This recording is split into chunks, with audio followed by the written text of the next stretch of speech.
Oui, bonjour. C'est un live pour justement cette situation avec l'annonce en France du confinement vraiment très strict, très sévère, et le confinement un peu plus souple, un peu plus adouci, adapté à notre réalité en Belgique.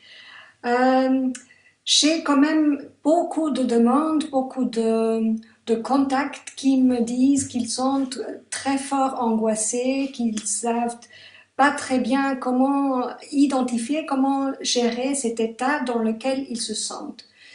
Il y a par moments des personnes qui sentent plutôt comme un flottement, parfois des gens qui ont plus d'angoisse, des peurs vraiment pour leurs proches, pour soi-même, etc. L'inquiétude, comment gérer tout ça, etc. Donc, je vais aborder ces différents sujets aujourd'hui. Bonjour, je suis Ulrike Weissenbacher, co-directrice avec mon associé Yves Vautier-Freyman de IEPRA. Et nous allons vous proposer des pratiques, des modèles de compréhension qui peuvent faciliter justement la, la capacité d'adaptation à cette situation et de trouver la meilleure manière de répondre à ces angoisses, à cette situation et retrouver notre capacité d'agir plutôt que d'être ou bien immobilisé ou bien dans la réactivité. Chez IPRA, nous avons toute une équipe de thérapeutes, d'étudiants qui sont là et qui peuvent être contactés en cas de besoin, mais qui vont aussi donner des propositions de pratiques ou d'actions à prendre. Et Yves Vautier-Freyman, justement, il est à Strasbourg. Donc, si vous êtes dans le coin de Strasbourg, nous sommes tous disponibles via Skype, via Zoom à distance. Mais il est aussi physiquement présent. Il continue ses consultations à distance. Donc, voilà. Je vous présente un peu le cadre dans lequel nous on se trouve. Le confinement, je ne sais pas vous, mais je l'ai senti moi-même. On est devant la télé, on attend, qu'est-ce qui va être annoncé, comment est-ce que ça va être annoncé. Macron a quand même parlé, on est en guerre, on est en condition de guerre. Euh, en Belgique, c'était beaucoup plus doux, mais quand même, on insiste beaucoup sur la sérieuxité de la situation. Et donc, comme au même temps, les politiciens, mais aussi tous les responsables doivent un peu garder en tête tout le cadre dans lequel ils bougent, ils doivent aussi avoir une sensibilité sociale à ce qui est acceptable, gérable pour les gens et ce qui est nécessaire en termes de mesures pour réduire la propagation et pour aplatir cette courbe de diffusion de ce virus. Je ne suis pas médecin, donc je ne vais pas vous parler de conditions médicales parce que vous avez plein d'informations sur les réseaux et surtout à la télé qui sont des experts qui vont vous donner toutes ces informations-là. Moi, je veux plutôt parler de ce qui se passe dans notre système psychique, système énergétique et aussi au niveau de notre inconscient dans une situation comme celle-ci. Donc, je vous ai déjà parlé de cette sensation de flottement. Effectivement, c'est ce que beaucoup de gens me confirment. Le fait d'avoir des informations qui nous disent que c'est très sérieux, ça peut être très dangereux, on voit les images en permanence de la Chine, de l'Italie, etc. Et en même temps, une sorte de continuer la vie et continuer à faire et voir le soleil, le grand soleil, avoir une envie de sortir et de se faire plaisir, effectivement, il y a quelque chose dans notre système psychique qui est difficile à gérer. Parce que nous avons d'un côté notre mental, notre capacité de réflexion, notre préfrontal qui met en relation, qui sait réfléchir sur tous les éléments. Et d'un autre côté, il y a notre cerveau, mais aussi notre système plus instinctif qui va réagir, qui va capter des signaux plus subtils et qui va réagir à ces signaux. Et donc, moi, par exemple, j'ai eu une situation où je suis sortie faire quelques achats et j'ai vu plusieurs groupes de personnes ensemble dans la rue à discuter. Mais ils étaient tous à une très grande distance les uns des autres.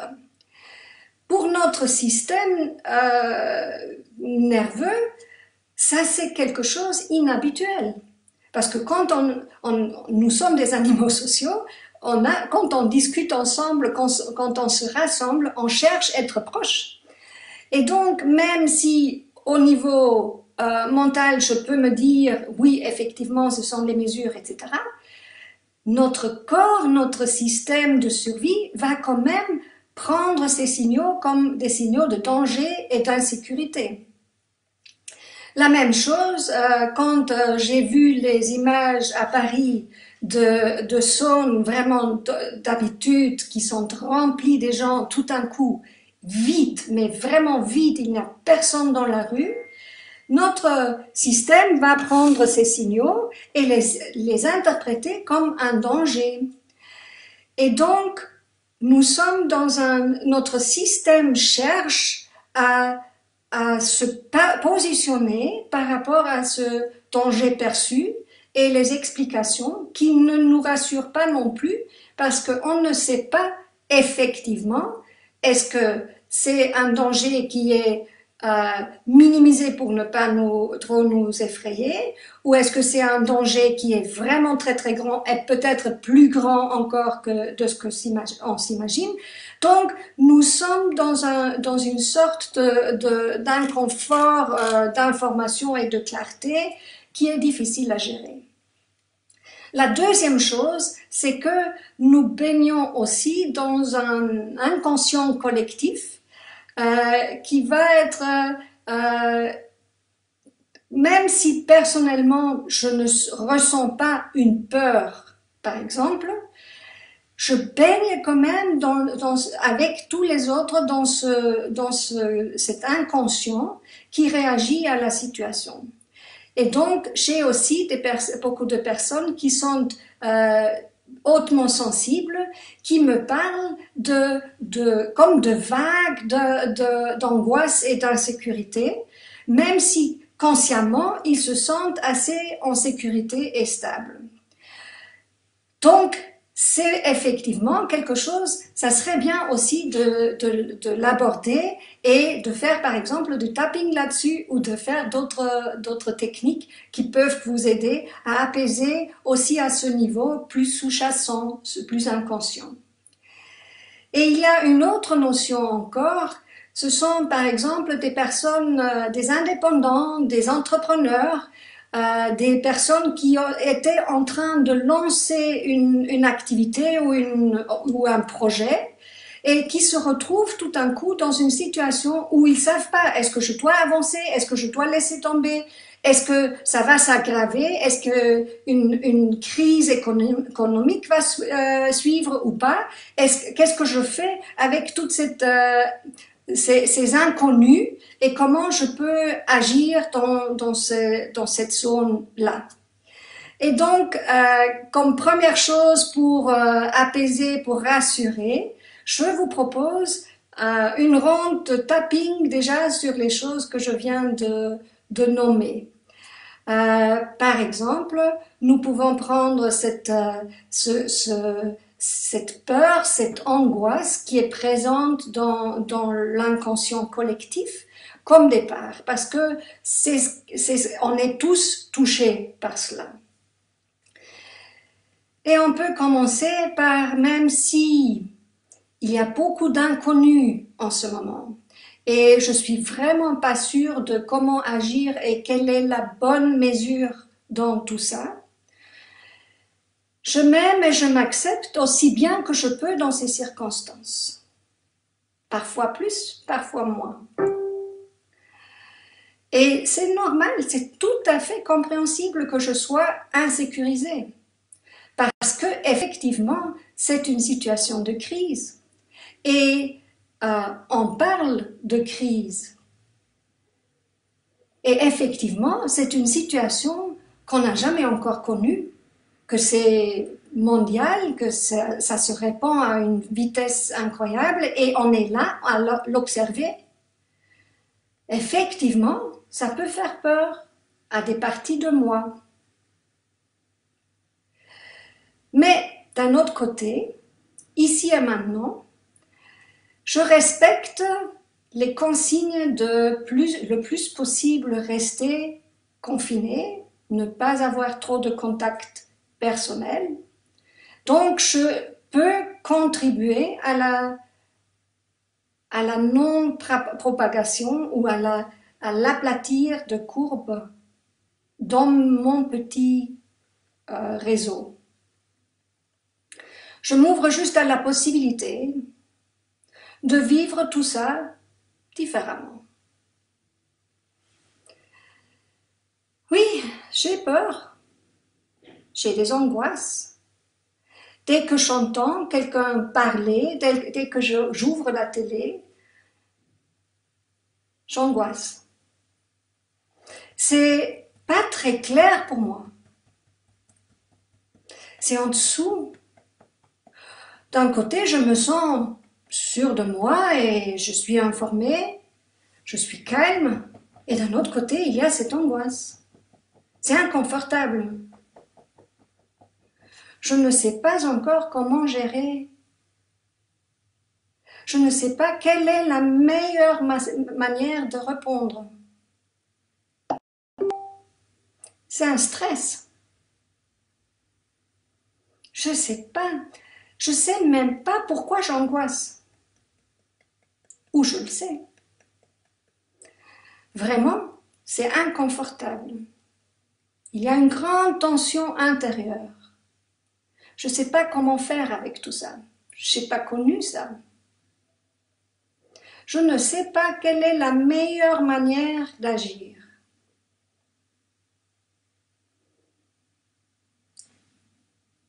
Je suis insécurisée. Et c'est normal. Je suis complètement à la merci de ce virus. Ou pas. Je suis forcément impactée par toute la peur, toute cette angoisse qui flotte dans l'environnement. Ou pas. Je suis forcée, obligée de rester chez moi. Je subis une décision des autres.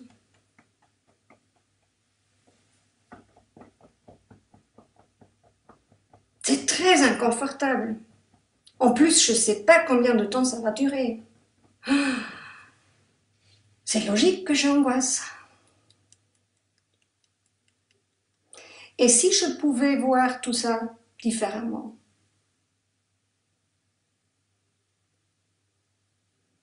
Et si c'était un choix plutôt qu'une obligation de rester chez moi?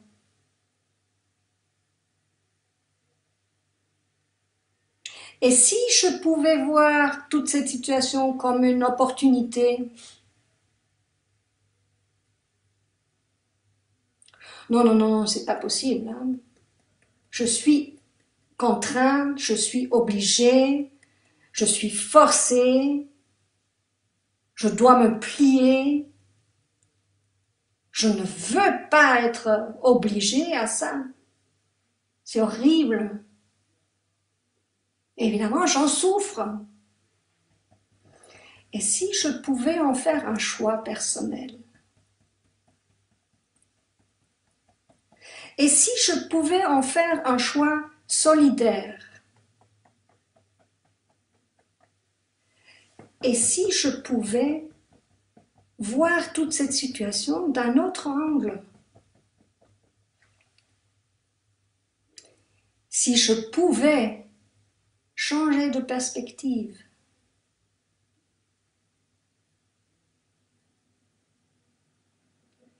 Et si je pouvais rayonner de la compassion à tous ceux qui angoissent, qui ont peur? Et si je pouvais ressentir beaucoup d'amour et de respect et de reconnaissance pour tous ceux qui aident dans cette situation? Les médecins, les infirmières, infirmiers, tous ceux qui dans cet état de crise continuent à faire leur job pour les autres.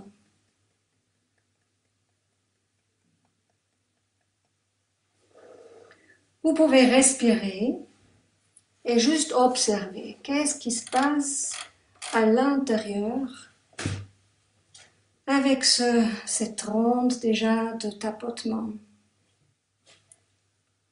Qu'est-ce qui change, qu'est-ce qui est différent ou pas? Et peut-être si vous l'avez, prenez un peu d'eau.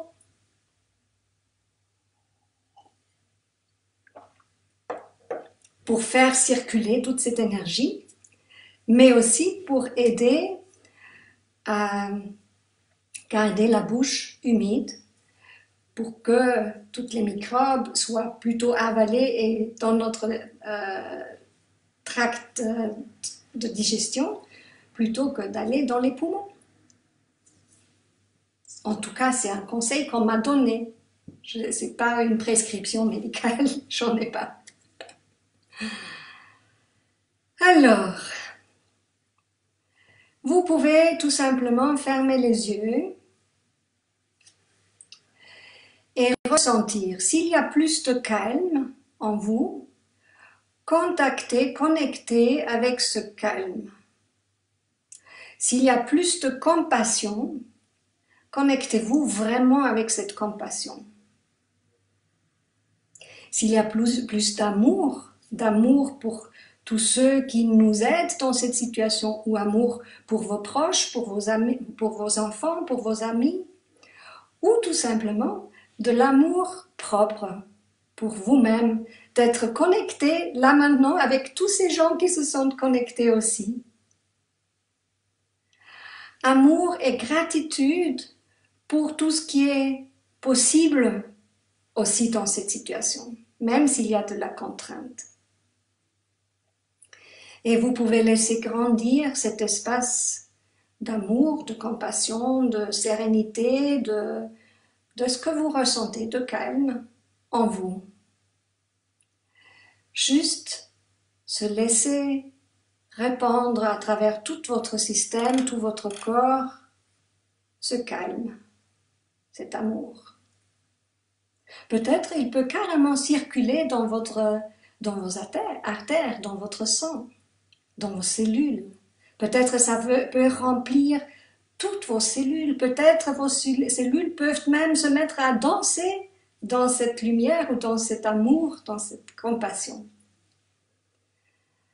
Tout ce que vous ressentez, comment ça se fait à l'intérieur de vous est juste et bon. Et observez. Qu'est-ce que ça fait quand je suis remplie d'amour, de gratitude?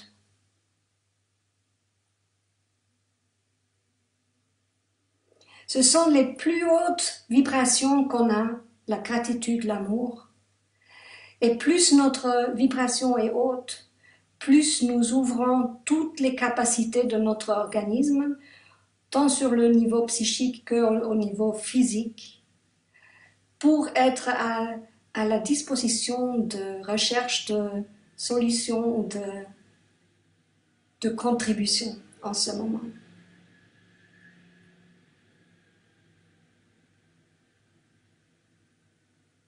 Alors, si vous sentez rayonner ça à l'intérieur, pourquoi pas laisser rayonner cette énergie, cette vibration à l'extérieur de vous, vers votre entourage, voir si cette énergie, cette vibration peut remplir toute la pièce dans laquelle vous vous trouvez, toute la maison,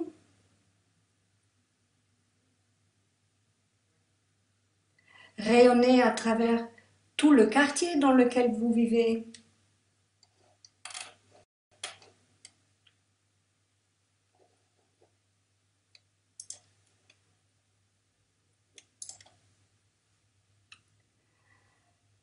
Laissez rayonner plus loin encore, à travers toute la ville,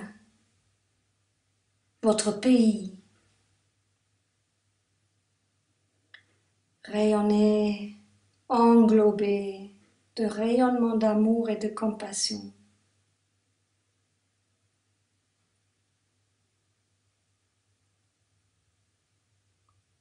Peut-être ça peut englober toute la terre et se répandre à travers tout l'univers. Peut-être vous ressentez une énergie, un agrandissement à l'intérieur de vous. Peut-être vous vous sentez plus grand. Et alors, de cet espace où vous vous trouvez là maintenant, jusqu'où vous êtes allé dans votre imagination, vous pouvez regarder votre corps, vos proches, et de cet espace envoyer plein d'amour, de compassion à vous-même et à tous ceux qui vous entourent, et à tous ceux qui vous viennent à l'esprit.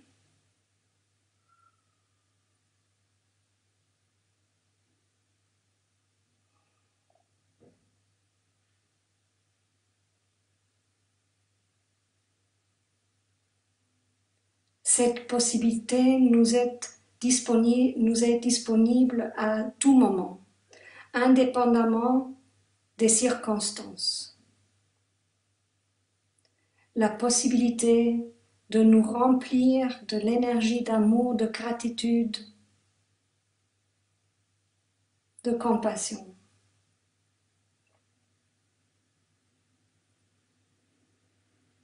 Et alors, de cet espace où vous vous trouvez, vous pouvez commencer à réintégrer complètement votre corps et à remplir de gratitude tout votre corps. Réintégrer toute cette qualité, toute cette vibration de l'infini, de l'univers, de la création, dans votre corps ici et maintenant, là où vous vous trouvez.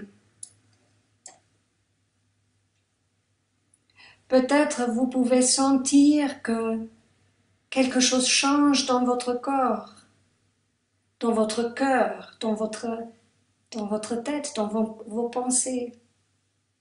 Ça serait chouette si vous partagiez après ce que vous avez vécu par rapport à ce que je propose. Et quand vous avez entièrement réintégré votre sensation physique, votre corps, vous pouvez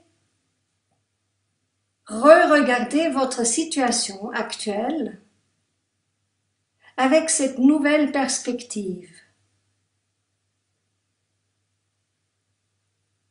Et vous pouvez taper sur les coins de vos ongles et vous dire, oui, c'est vrai, je suis confinée, je suis contraint.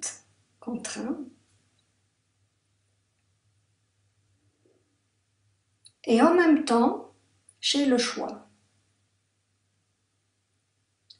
Tout est vrai au même temps. Notre cerveau veut principalement associer associer la peur et la sécurité. Et c'est ce que je vous propose là maintenant. Si vous avez ressenti un sentiment de sécurité, de connexion, de bienveillance avec moi et avec tous les autres qui sont connectés maintenant, vous pouvez associer cet état de connexion avec l'état d'angoisse, de peur, d'insécurité, et observer ce que ça fait à l'intérieur de vous.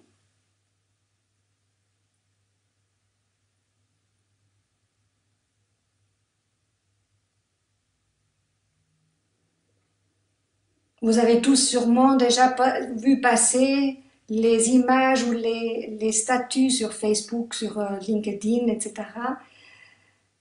où on parle de l'effet bénéfique des câlins.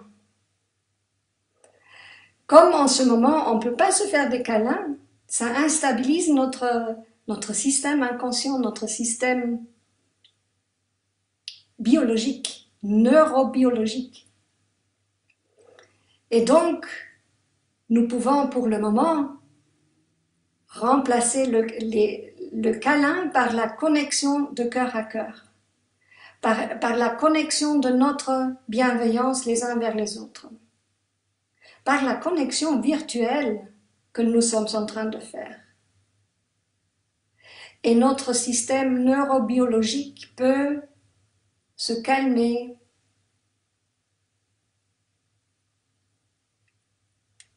et dans cet état plus calme, plus posé, notre créativité nous devient réaccessible.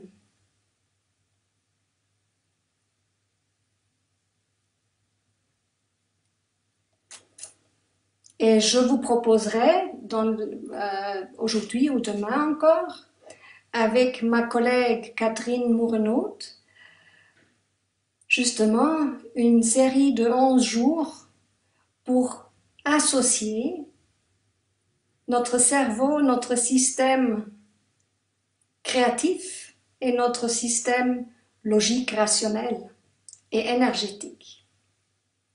Ce sont 11 jours pour traverser ce processus de choc, déni, angoisse vers le nouveau moi. Et nous vous communiquerons rapidement les liens, les connexions pour pouvoir vous connecter. Et tous ceux qui sont dans le réseau Push and Plug, Jean-Christophe Bazin, je te fais un petit coucou. Nous allons aussi annoncer dans Push and Plug cette série d'ateliers ou cette série de webinaires et on communiquera rapidement là-dessus. Je me réjouis de vous retrouver pour cela parce que je crois nous avons quelque chose à faire dans cette situation et dans ce monde, chacun de nous, et retrouver notre capacité d'action, de joie, de gratitude, de créativité, d'entraide, ça va nous donner un boost qui va nous catapulter après vers tout à fait autre chose. Et je crois, c'est ça le message peut-être plus inconscient dans cette situation ici, c'est que nous sommes en train de retrouver quelque chose qu'on a vu avec la crise économique, avec la crise environnementale, que nous nous sommes trop éloignés de cette connectivité, de ce principe, et je dis vraiment principe féminin parce que ce n'est pas femme-homme, c'est le principe féminin de se regrouper, de se retrouver, de connecter, et l'harmonie entre le principe masculin de la création et de l'affirmation et le principe de l'entraide, de retrouver une fluidité entre les deux principes pour que ça puisse être plus harmonieux pour nous tous, l'humanité en général.